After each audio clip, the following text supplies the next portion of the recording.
황해도 곡산, 관아 앞마당. 한 사내가 부사의 가마 앞에 벌러덩 엎드려 있습니다. 부사나리, 이 백성의 말을 들어주시옵소서. 관속들이 달려들어 사내의 팔을 비틀어 잡습니다. 이놈이 감히 무사 행차해. 그때 가마 안에서 낮지만 단호한 목소리가 울립니다. 놓아라. 관속들의 손이 멈춥니다. 가마발이 열리고 36살의 사내가 천천히 내려섭니다. 곡산 부사 정약용. 엎드린 사내를 내려다보는 그의 눈빛이 묘합니다. 차갑지도 따뜻하지도 않습니다. 다만 깊습니다. 이 사내의 이름은 이계심. 관아의 천여 명을 이끌고 몰려간 죄로 쫓기던 자. 조정에서는 역적으로 몰아목을 치자는 소리까지 나온 자. 그런 자가 제 발로 걸어와 새 부사 앞에 엎드렸습니다. 과연 정약용은 이 사내를 어떻게 했을까요? 영상을 보시고 재미가 있으셨다면 구독과 좋아요, 그리고 여러분의 생각을 댓글로 남겨주세요. 옛날 옛적 경기도 광주 마현 마을에 한 아이가 살았습니다. 이름은 약용. 정씨 집안의 셋째 아들이었지요. 아버지 정재원은 벼슬길의 오른 선비였고, 어머니 해남 윤씨는 글 읽는 소리를 좋아하는 다소곳한 분이었습니다. 약용이가 4살 되던 해 봄바람이 마당 끝 살구나무를 흔들던 날이었지요. 어머니가 마루에 앉아 천자문을 읽어주고 있었습니다. 하늘천, 따치, 거물현, 누를황. 어린 약용이가 눈을 동그랗게 뜨더니 고사리 같은 손가락으로 마당 흙바닥에 글자를 또박또박 썼습니다. 천, 지, 현, 황. 어머니가 입을 가렸습니다. 숨이 멎는 듯 했지요. 이 아이가 벌써. 그날 저녁 아버지 정재원이 사랑방에서 아들을 불렀습니다. 무릎 꿇고 앉은 어린 약용이. 아버지가 물었습니다. 약용아, 산이 높으면 무엇이 좋으냐? 아이가 고개를 갸웃하더니 맑은 목소리로 대답했습니다. 아버지, 산이 높으면 골이 깊어서요. 골이 깊으면 물이 괴어서요. 물이 괴면 물고기가 살아서요. 아버지의 눈이 커졌습니다. 입술이 파르르 떨렸지요. 그날 밤 아버지는 아내에게 말했습니다. 이 아이는 보통이 아니오. 크게 쓰일 아이오. 어머니는 대답 대신 부엌으로 가셨습니다. 그리고 아궁이 앞에 쭈그려 앉아 누룽지를 긁어냈지요. 바삭바삭 노릇한 누룽지 위에 꿀을 한 숟갈 올려서 아이의 손에 쥐어 주었습니다. 어린 약용이가 누룽지를 한 입 베어 물더니 활짝 웃었습니다. 이 누룽지 한 조각. 달콤하고 고소한 어머니의 누룽지. 이것이 훗날 이 아이의 기나긴 삶에서 가장 따뜻한 기억이 될 줄은 아무도 몰랐습니다. 세월이 흘러 약용이는 22살 늠름한 청년이 되었습니다. 하지만 그 사이 슬픈 일이 있었지요. 어머니 윤씨가 약용이 9살 적에 세상을 떠나셨습니다. 병상에서 마지막으로 어머니가 한 일은 누룽지를 긁어 아이들 앞에 놓는 것이었습니다. 떨리는 손으로요. 어머니를 잃은 아이는 그날부터 누룽지만 보면 코끝이 시큰했습니다. 그 아픔을 삼키며 약용은 책 속에 파묻혔지요. 계묘년 1783년 봄. 과거 시험장 앞에 젊은이들이 바글바글 모였습니다. 봄바람에 먼지가 날리고 어디선가 떡장수 외치는 소리. 떡이요, 찰떡이요. 그 소란 속에서 정약용은 묵묵히 붓을 들었습니다.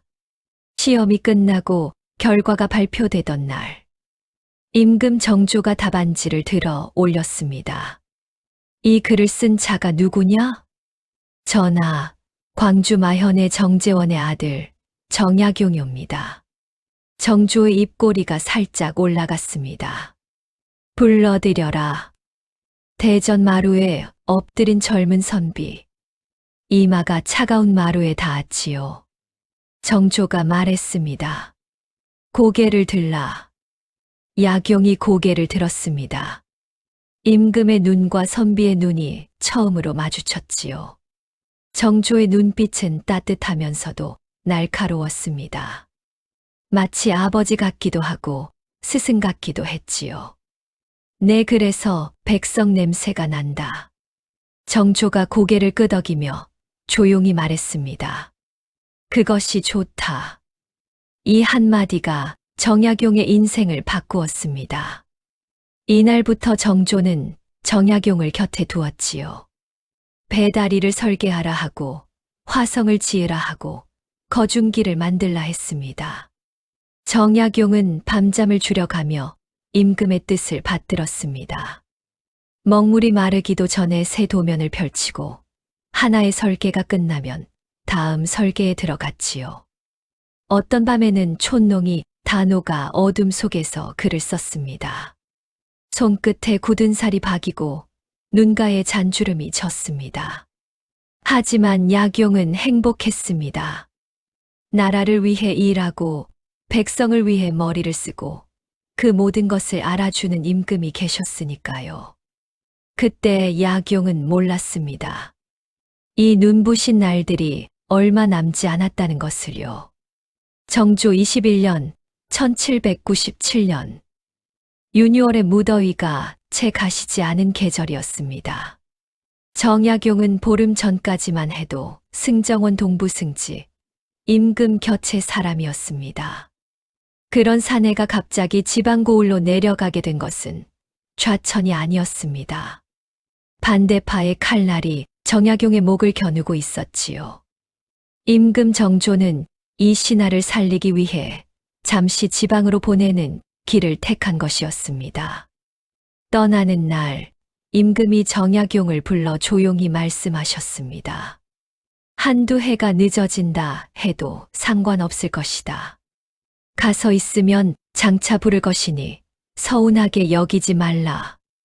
아버지가 아들을 떠나보내는 말씀 같았지요. 정약용의 눈시울이 뜨거웠습니다. 고개를 깊이 숙여 눈물을 감추었지요. 궁궐을 나서며 시 한 수를 지었습니다. 종종 걸음치면서 궁전뜰 내려설 때 자상하신 임금 말씀에 절로 눈물 흐르네. 가을이 오고 있었습니다. 산등성이마다 단풍이 번지고 바람에 낙엽이 말발굽 아래로 바스락바스락 밟혔지요. 짐에는 규장각에서 빌린 책 보따리와 궁중야권에서 내린 환약이 실려 있었습니다. 임금이 직접 챙겨준 것이었지요. 이별의 시름을 덜어주려는 마음이었습니다. 정약용은 고삐를 조이며 북쪽을 바라보았습니다. 곡산. 한 번도 가본 적 없는 곳. 낯선 고을의 낯선 백성들. 목민관. 백성을 기르는 어버이. 정약용은 입속으로 되뇌었습니다. 목민관이라 함은 백성의 아비가 되는 것이다. 말이 한 발 한 발 북으로 내딛었습니다. 기렵 주막에서 국밥 냄새가 났지요. 소머리 국밥의 뜨거운 김이 모락모락 올라왔습니다. 수행 아전이 말했습니다. 날이 국밥 한 그릇 드시지요. 주먹밥을 사오너라. 가면서 먹겠다. 정약용은 말 위에서 주먹밥을 한 입 빼어 물고 곡산을 향해 갔습니다. 하늘에는 기러기 떼가 나무로 줄지어 날아갔고 이 산에는 혼자 북으로 가고 있었습니다. 곡산 고을 어귀, 관악까지 오리를 남겨둔 길목. 그곳에서 사내 하나가 부사의 가마 앞에 벌러덩 엎드렸습니다. 부사나리, 부사나리, 이 백성의 말을 들어 주시옵소서. 수행 관속들이 달려들어 사내의 팔을 비틀었지요. 이놈이 무엄하게 부사나리 행차에 감히. 정약용이 가마 발을 열고 조용히 말했습니다. 놓아라. 날이 이자는 이계심이라는 자로 전임 부사 때 백성 천여 명을 몰아 관아에 쳐들어간 주동자이옵니다. 역적으로 잡아들여야 놓으라 했다. 목소리가 낮았지만 칼날 같았습니다. 관속들이 손을 놓자 이계심이 이마를 흙에 대고 말을 쏟아냈습니다. 날이 저는 이 고을 백성 이계심이옵니다. 알고 있다. 내가 왜 여기에 있느냐? 자수하러 왔사옵니다. 정약용의 눈이 살짝 좁아졌습니다. 자수. 예. 전임 부사 때 서리들이 포수보 면포 한 필에 900전이나 되는 돈을 매겨 백성들에게 거두었사옵니다. 논에 물이 없어 쌀을 못 거두는 해에도 쌀 대신 돈으로 세금을 내라 하면서 돈값을 3배로 올렸사옵니다. 이계심의 목소리가 떨렸지요. 더 이상 견딜 수가 없어 천여 명이 관아에 몰려가 호소한 것이옵니다. 반역이 아니옵니다. 살아달라는 외침이었사옵니다. 정약용은 한참 동안 이계심을 내려다보았습니다. 흙투성이 이마, 갈라진 손, 떨리는 어깨, 이것이 역적의 모습이었습니까? 아니, 이것은 군주린 백성의 모습이었습니다. 정약용이 입을 열었습니다. 일어서거라. 이계심이 고개를 들었지요. 눈이 빨갛게 부어 있었습니다. 관아로 함께 가자. 내 말을 관아에서 제대로 듣겠다. 관속들의 얼굴이 사색이 되었습니다. 죄인을 잡아 가두는 것이 아니라 함께 가자니요. 이것이 정약용이었습니다. 관아에 도착한 정약용은 이계심의 호소문 12조목을 하나하나 읽었습니다. 서리들이 세금을 빼돌린 내역, 백성들이 낸 포목이 관아 창고에는 절반만 들어간 기록, 돈으로 환산할 때 3배로 뻥튀기한 장부. 정약용은 장부를 펼쳐놓고 하나하나 대조했지요. 촛불이 흔들렸습니다. 밤이 깊었지만 정약용은 장부에서 눈을 떼지 않았습니다. 먹물 자국 사이로 백성들의 땀과 눈물이 보였지요. 밤새 장부를 살핀 뒤 이튿날 아침 정약용은 이계심을 불렀습니다. 관속들도 불렀지요. 관아 마당에 모인 아전과 서리들 앞에서 정약용이 말했습니다. 한 고을에는 모름지기 너와 같은 사람이 있어야 한다. 아전들이 웅성거렸습니다. 정약용이 이계심을 바라보며 또박또박 말을 이었지요. 한 사람의 몸으로 형벌이나 죽음을 두려워하지 않고 만 백성을 위해 그들의 원통함을 폈으니 천금을 주고도 너 같은 사람을 얻기가 어렵다. 이계심의 눈에서 눈물이 주르르 흘렀습니다. 오늘 너를 무죄로 석방한다. 마당에 침묵이 내렸지요. 조선이라는 나라에서 백성 1000명을 몰아 관아에 쳐들어간 자를 역적이 아니라 무죄로 풀어준다. 이것은 전례가 없는 일이었습니다. 아전들의 얼굴이 하얗게 질렸지요. 정약용은 아전들을 돌아보며 조용히 그러나 서늘하게 말했습니다. 관청이 밟지 못하게 되는 까닭은 백성이 자기를 위해 도모하는 데만 교묘하기 때문이 아니다. 폐단을 들어 관청에 대드는 자가 없기 때문이다. 한마디 한마디가 모처럼 박혔습니다. 너 같은 사람은 관청에서 천금을 주고 사야 할 것이다. 이계심이 그 자리에서 머리를 조아렸습니다. 이마가 흙바닥에 닿는 소리. 툭 하고 둔탁한 소리가 났지요. 정약용은 돌아서며 혼잣말처럼 말했습니다. 목민관이 밝으면 백성은 관아에 몰려올 일이 없다. 이 말을 정약용은 훗날 자찬묘지명에 직접 기록했습니다. 평생 잊지 않았다는 뜻이지요. 이계심을 풀어준 것은 시작에 불과했습니다. 정약용은 곡산에 부임하자마자 고을 전체를 뒤집기 시작했지요. 먼저 호구를 조사했습니다.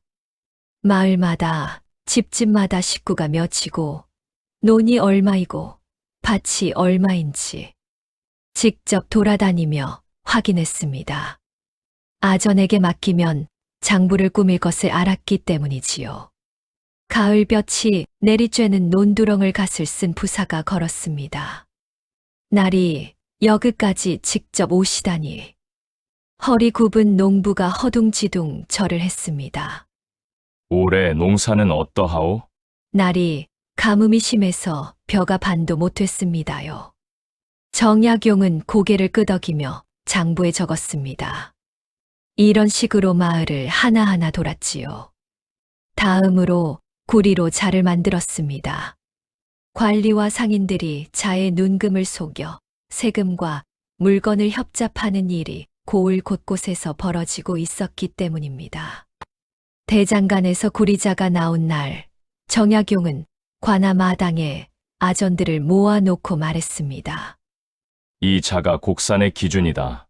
이 자와 다른 자를 쓰는 자는 내가 용서하지 않겠다.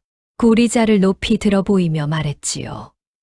아전 하나가 고개를 숙인 채 입술을 깨물었습니다. 그동안 눈금을 속여 호주머니를 채워온 자였지요. 정약용은 8가지 규정을 만들었습니다. 쌀로 낼 세금을 돈으로 바꾸는 과정에서 환산율을 속이지 못하게 했고, 적정한 세금을 매겨 백성의 부담을 크게 줄였습니다. 곡산의 백성들 사이에서 소문이 돌기 시작했지요. 새 부사 나리는 장부를 직접 보신다더라. 구리로 만든 자를 들고 다니며 상인들 자를 대조하신다더라. 이게 심의를 풀어준 분이래. 백성들의 얼굴에서 조금씩 그늘이 걷혔습니다. 정약용은 이 변화를 보면서도 웃지 않았습니다. 아직 해야 할 일이 산더미처럼 남아 있었으니까요. 겨울이 오고 있었습니다. 첫서리가 내린 아침 관아에 급한 보고가 들어왔지요. 날이 장터 뒷골 개울에서 사람이 죽어 있사옵니다. 정약용의 눈빛이 순간 달라졌습니다. 부드럽던 눈매가 서늘하게 가라앉았지요. 시신을 옮겼느냐? 아직이옵니다. 잘했다. 절대 옮기지 말라. 내가 직접 간다. 정약용은 소매를 걷어 올리고 현장으로 달려갔습니다. 개울가에 사내 하나가 엎어져 있었지요. 얼굴이 물에 잠겨 있었고 옷이 젖어 있었습니다. 마을 이장이 말했습니다. 날이 밤에 술을 마시고 개울에 빠져 죽은 것 같사옵니다. 술을 좋아하는 자였사옵니다. 아전이 붓을 들고 검한 기록을 쓸 준비를 했지요. 익사로 기록하겠사옵. 멈추어라. 정약용이 시신 앞에 무릎을 꿇었습니다. 차가운 흙이 무릎뼈를 파고들었지요. 주위 아전들이 코를 막았습니다. 정약용은 고개를 숙여 시신을 살폈습니다. 먼저 손톱. 손톱 밑에 흙이 끼어 있었습니다. 손가락이 구부러져 있었지요. 뭔가를 움켜쥐려 한 흔적이었습니다. 다음 입과 코. 물에 빠져 죽은 사람은 코와 입에서 물거품이 나오고 배를 누르면 물이 쏟아집니다. 정약용이 시신의 배를 눌러보았지요. 물이 나오지 않았습니다. 이상하다. 아전들이 웅성거렸습니다. 정약용이 시신의 목을 살폈습니다. 옷깃 아래 목 옆에 희미한 자국이 있었지요. 손가락으로 조심스레 만져보았습니다. 줄 같은 것에 눌린 자국. 옆으로 나 있었습니다. 무얼록에 이르기를 스스로 목을 매면 줄 자국이 위로 올라가고 남이 졸라 죽이면 줄 자국이 옆으로 난다 했지요. 정약용이 천천히 일어섰습니다. 이 사람은 물에 빠져 죽은 것이 아니다. 이장의 얼굴이 하얗게 변했습니다. 배를 눌러도 물이 나오지 않는다. 살아있을 때 물을 마시지 않았다는 뜻이다. 죽은 뒤에 물에 던져진 것이다. 아전들의 숨소리가 멎었지요. 목 옆에 줄 자국이 있다. 자국의 방향이 위가 아니라 옆이다. 누군가 뒤에서 끈으로 졸랐다. 정약용은 돌아서며 아전에게 말했습니다. 거만의 익사로 적으려 했지. 만약 내가 보지 않고 내 붓끝에 맡겼다면 죽은 자는 영영 원혼이 되고 죽인 자는 천수를 누렸을 것이다. 아전이 고개를 깊이 숙였습니다. 정약용이 하늘을 올려다보며 낮은 목소리로 말했지요. 신중하고 또 신중하라. 사람의 목숨이 관원의 붓끝에 달렸다. 이 말, 이 한마디. 정약용은 이 말을 평생 가슴에 품었습니다. 훗날 유배지 강진에서 30권에 이르는 책을 썼으니 그 이름이 바로 흠흠신서. 신중하고 또 신중하라는 뜻이었지요. 시신이 말한 것은 그뿐이 아니었습니다. 정약용은 사인을 밝히기 위해 다시 시신 앞으로 돌아왔지요. 조선시대 검시에는 여러 가지 도구가 쓰였습니다.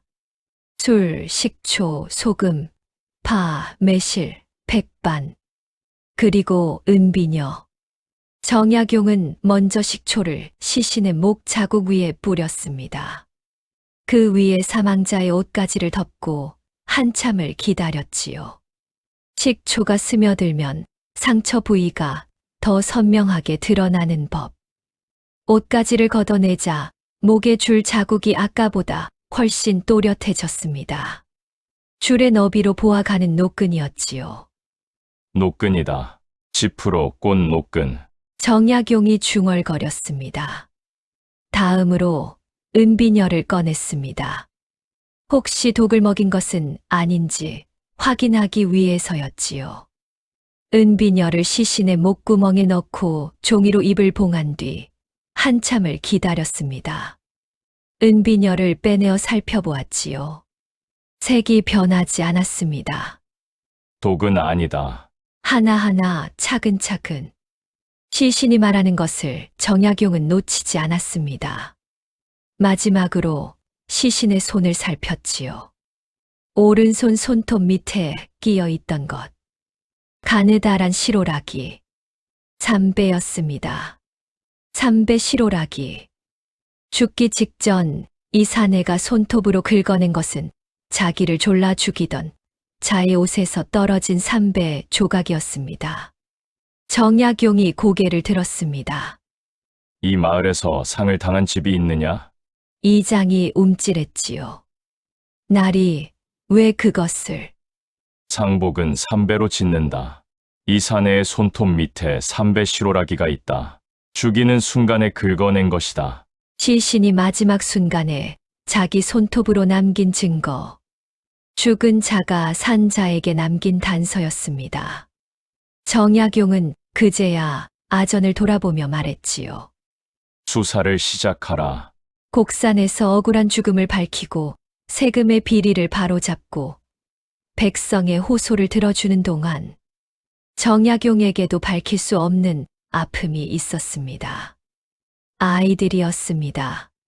정약용은 아내 풍산 홍씨와의 사이에 9명의 아이를 두었지요. 그런데 그중 6을 어려서 잃었습니다. 대부분 천연두, 이른바 마마 때문이었지요. 곡산 부사로 있던 해에도 소식이 왔습니다. 또 한 아이가 아프다는 소식. 한양에서 온 인편이 관아 뒤뜰에서 전해준 아내의 편지. 정약용은 편지를 받아 들고 방 안으로 들어갔습니다. 문을 닫았지요. 한참 동안 소리가 없었습니다. 아전 하나가 문 밖에서 기척을 살폈는데 희미하게 들리는 소리가 있었습니다. 숨을 삼키는 소리. 관원은 관아에서 울 수 없습니다. 부사는 백성 앞에서 무너져서는 안 되지요. 하지만 아비는 울고 싶었습니다. 정약용은 그날 밤 촛불 아래 앉아 천연두에 관한 책을 펼쳤습니다. 중국에서 들어온 의서, 조선의 의원들이 남긴 기록, 천연두 치료의 묘방으로 이름 높은 이헌길의 맞은 기방, 1권, 2권, 석권. 수십 종의 의서를 모아 밤새 읽었습니다. 촛농이 녹아 책상 위에 굳었지요. 새벽 딸기 울 때쯤 정약용은 붓을 들었습니다. 천연두의 원인, 증상의 진행, 치료의 방법, 흩어져 있는 지식을 한 곳에 모아 정리하기 시작한 것이었습니다. 이 작업은 곡산 부사 재임 중 내내 이어졌지요. 원고를 5번이나 고쳐 썼습니다. 한 글자 한 글자에 아이를 잃은 아비의 눈물이 스며들어 있었습니다. 이렇게 완성된 것이 12권의 이르는 마과회통이었습니다. 마마를 통달하다. 천연두를 이기는 책. 정약용은 이 책의 첫머리에 이렇게 적었지요. 조선에 3가지 재앙이 있으니 전염병과 기근과 양반 관료의 수탈이다. 관아에서 세금 비리를 잡고 현장에서 시신의 원혼을 풀어주고 밤에는 아이들을 살릴 의서를 쓰는 이것이 곡산 부사 정약용의 하루하루였습니다. 시신 앞에서는 죽은 자의 말을 들었고 책상 앞에서는 살아있는 자를 지키려 했습니다. 신중하고 또 신중하라. 이 말은 검시를 할 때만이 아니라 한 아이의 목숨을 다룰 때에도 마찬가지였던 것이지요. 정조 23년 1799년 정약용은 내직으로 돌아오라는 임금의 부름을 받았습니다. 한양으로 돌아가 승지를 거쳐 형조 참의가 되라는 명이었지요. 떠나는 날 아침 관아마당에 백성 몇이 모여 있었습니다. 이계심도 있었지요. 부사나리 가시는 겁니까? 정약용이 고개를 끄덕였습니다. 이계심이 품에서 뭔가를 꺼냈지요. 보자기에 쌓인 것. 펼쳐보니 누룽지 한 덩이였습니다. 날이 이것밖에 드릴 것이 없사옵니다. 길에서 드시옵소서. 거칠고 갈라진 손으로 내미는 누룽지. 정약용의 코끝이 시큰했습니다. 고맙다. 누룽지를 받아주며 정약용이 말했지요. 이계심, 네, 나리. 앞으로도 입을 닫지 마라. 백성의 입을 막는 관청은 죽은 관청이다. 이계심이 고개를 깊이 숙였습니다. 코끝에서 눈물이 뚝 떨어졌지요. 정약용은 말에 올라 곡산을 떠났습니다. 고을 어귀를 지날 때 뒤를 한번 돌아보았지요. 낮은 산, 작은 마을, 논과 밭 사이로 피어오르는 아침 연기. 여기서 정약용은 배웠습니다. 책에서 배울 수 없는 것, 장부에 적을 수 없는 것, 백성의 눈물 냄새, 시신이 전하는 마지막 말, 굶주린 아이의 기침 소리, 서리들의 구린 장부, 이 모든 것이 훗날 500여 권의 저술이 되어 세상에 나오게 됩니다. 목민심서, 흠흠신서, 경세유표, 그 거대한 학문의 뿌리는 곡산의 흙바닥에 있었지요. 시신 앞에 무릎 꿇고 백성 앞에서 절을 받던 그 300리 북쪽 고을에 한양으로 돌아온 정약용은 형조 참의가 되어 억울한 옥사를 다스렸습니다. 하지만 그 눈부신 날들은 오래 가지 못했지요. 이듬해 1800년 여름, 임금 정조가 승하하셨습니다. 그리고 1801년 신유박해, 형 정약종은 참수당했고 둘째 형 정약전은 흑산도로, 정약용은 강진으로 유배를 떠나야 했습니다. 40살에 떠나 57에 돌아온 18년의 유배. 그 긴 세월 동안 정약용은 곡산에서의 일을 한 번도 잊지 않았습니다. 강진의 다산초당에서 먹물이 얼어붙는 겨울밤, 벼루를 가슴에 품어 녹이며 글을 쓸 때에도 떠올린 것은 곡산개울가의 시신이었고 가마 앞에 엎드린 이계심이었고 누룽지를 내밀던 거친 손이었습니다. 30권 흠음신서의 첫머리에 정약용은 적었지요. 신중하고 또 신중하라.